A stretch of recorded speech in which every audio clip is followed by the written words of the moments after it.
haraho nicara nkicurika nkarira niyumviye urukundo Yesu akunda bari mwesi birambabaza bikanunuza umutima ko ama everyday turi muri vya bindi Yesu ni wagundi nigera hinduka urukundo ni kwarundi ntazigera duheba ariko abantu basanzwe murimba gospel murimba kugira mutanga ubutumwa mubaka imitima y'abantu ankikuje impande zose amori ruhande ahorana nanje uko bukeye nuko bwije rero tutaronse iyo promotion iva kuri abo bantu kugira ngo ubutumwa bushike kure urumva nawe nyine twa baturi ko turakora bihagije nkaje mu bisanzwe ndakweretse nk'akantu nambaye ngaha ndagiraga cyo kanyegeza kwanza kubatabizi isoma Bible cya gitabo cy'ubuzima kirukana amadevo hari impamvu ituma Yesu ndamukunda nkamugira n'umwami kurusha n'abandi bami ibaze nawe umwami yama hafi yanje sinigera mbabara Yesu ni wa marimi babaro Yesu ni wa mwami yambwiye ati mpamagara kandi imisi yose namanditse yari kwitsaba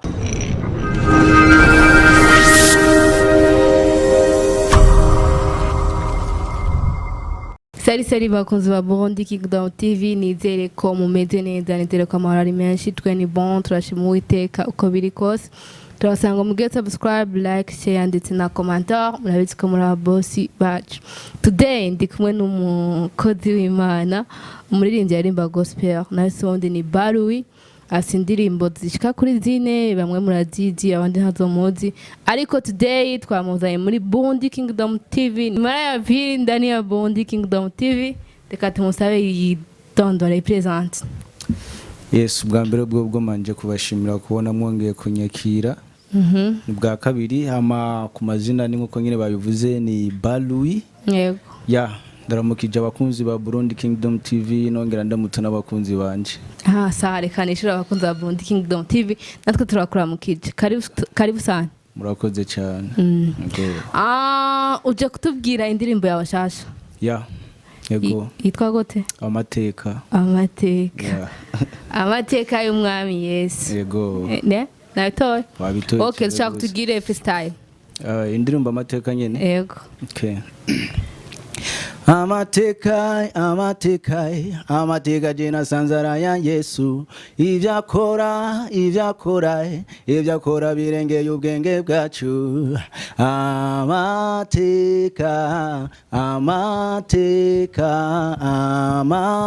amateka ya Yesu amateka yande ya Yesu ntabwo ari wawe why wachine your title amateka gituma nashatse kwandika title nkayita amateka iyo ndirimbo no kuvuga nashatse kuvuga ibikorwa by'umwami wacu Yesu Kristo by the way ndakunda ijya nyine ukuntu aririmba rujigo wanje ni hata rumeze neza cyane ruratesa numbeshe yego no kweri kwese mo kurimba gospel nahisemo kuririmba gospel kubera ubwa mbere naririmbye profane ariko mu nyuma nza kwakira gakiza ndavuga wayi kubera ikitara yanje ntobanda ndayikoresha mu bikorwa by'Imana camhitamo kubandanya ndirimbira Imana gospel ari zo ndirimbo zo guhimbaza Imana we nka Balo nizihe ntambamye hura nazo intambamyi za mbere zozo intambamyi ya mbere iruta izindi zose n'amafaranga iyo niyo ntambamyi ariko byose tubiheshwa no kwizera niyo mpamvu turiko turakora dushira imbere ukwizera intambamye n'amafaranga ariko kubera tuba twizeye Imana kandi ikaba ari igenda icinzira ico kirava mu nzira Imana ikagitorera inyishu tukaronka ayo mafaranga hamizini ntambamye duhura nazo mu buryo tugenda turakora nk'ubu dushaka ko indirimbo zacu ishobora gushika kure kugira ngo indirimbo ishobore kuronka promotion ikwiye duhura n'intamba myinshi kubajyanye n'abantu twitura ariko abantu basanzwe murimba gospel murimba kugira mutanga ubutumwa mubaka imitima y'abantu ikiri très important kugira ngo dutange message ubutumwa bwiza kugira ngo abantu babwumve rero tutaronse iyo promotion iva kuri abo bantu kugira ngo ubutumwa bushike kure urumva nawe nyine twa baturi ko turakora bihagije hari ikintu namambwira abaririmbyi barimba gospel yani ibyo muvuga ntabwo ari byo mukora sindiko nabo bamaze kubibona donc umuntu arakumviriza ukuntu uririmba arakumviriza ukuntu hezagira abantu yo kwibaza wow ryaba modele wanje ariko reka tugusange mu ikota sasa mana yanje we ujama araja muri eglise cyane ntagenda icyo kintu uvuze nogira icyo ndakivuze ko nubara nka jewe naciye mu bintu byinshi ububire bwinshi yanaboneka hariho comportement zimwe ushobora kubona umuntu umenga ntarahinduka nkaje mu bisanzwe ndakweretse nk'akantu nambaye ngaha ndagerageje ukanyegeza kwanza khasa nk'akantu nambaye mu bisanzwe ari abantu dushobora guhura mbona babibona ukundi kuntu bakayibona nk'indi image ariko mu bisanzwe igihambaye n'umutima w'umuntu nkuko wabivuze hari abantu benshi tuvuga ngo twarakijijwe ariko ugasanga comportement zigeze zihinduka umufete uko tugaragara ntibihwanye n'ivyo tuvuga kandi ivyo nivyo kandi bigwire mu bajene yego motive ngo murabe ivyo ngiriki benshi bavuga ngo murabe ivyo mvuga ngo ntimurabe ivyo nkora ariko si uko ivyo tuvuga n'ivyo dukora bikwiye kuba bisa bifite kandi ngo iwoga umutima biserukira ku muntu yego ko biri wow na management fit boss novuga ngo ndafise management ariko iyo hageze ko ngomba gukora hari abantu bamwe bamba hafi bakanshigikira mu bijanye n'uburyo kugira ngo bamfashe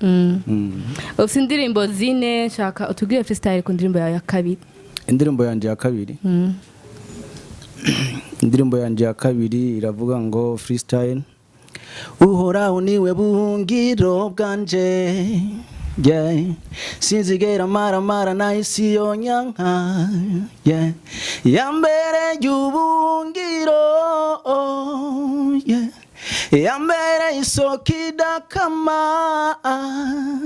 nao datana mama bona Yesu nazigera meba na inzuzi zosuriranya nizizigera zindengera yo niyo freestyle indirimbo yanje ya kabiri tukoze ndakunda ukuntu wandika diti ngakunda n'amajambo yawe urakoze cyane gose uri kurandika ndiko ndagerageza kumva imyandikire yawe ibikuzamwo gute ubwa mbere bwo ni baziza cyane ku majambo ari muri Bible nagiye konsoma Bible ko narandika indirimbo cyo bivarega umuntu wese afise tarayuro mu bibazo ufise nanje ko bingora kwishura niyo nitarufise nukuvuga umuntu afise tarazibe zitandukanye je ndashobora kuba ndiko ndasoma Bible nkaca numva inspiration nyine yo kwandika indirimbo umurongo somye nkaca ndabandikira ku indirimbo yego donc inspiration yawe ni Bible si Bible yonyene aro no kumba no kuraba ntahishurwa nishurwa ririmwe urukura gospel ari mu bishu ibyo ryame niyo yambere go guhishurwa koko bose nk'ubu uryamye ukumva urashobora je ndashobora kuba ndyamye nkajya amasaha ya 14 ko nkashobora gufata gatiro guca nkaca ntangura kuraba ibintu naciyemwo nabonye amateka bikaca bizuko nyene nkaca mbyuka gakaramu nkaca nandika cyangwa nkaca ntura telefone nka registre wow yego ana afise impano nk'umuntu yabakeneye Louis yo gutora gute platform koresha ubwa mbere bwo kugira ngo umuntu ashobore kuntora ubwa mbere bwo twarateye imbere ubuhinga bwaraje bugwiriye urashobora kuja kuri Facebook ukantora ni Louis anose doja za Instagram canke za WhatsApp hose ushobora kuntora ku buhinga bwa none ashaka udugire freestyle cyangwa kapera ku ndirimbo yawe ya gatatu indirimbo yanje ya gatatu ubwa mbere bwo bwikozwe mu mudiho wa trap no mudiho nk'abantu bakuzugura bagora no gutahura ukuntu nawe uririmbyemo ariko ntacyo Imana ishimwe je ndumuje nouvelle generation Angekuja impande zose amori ruhande ahorana nanje uko bukeye nuko bwije andongora iruhande y'amazi adazuma ambera umungere nanje ndi ntama ngo Yesu n'umwami ndasubijemo nti Yesu n'umwami ni ego n'umwami w'abami yazukanye insinzi n'umwami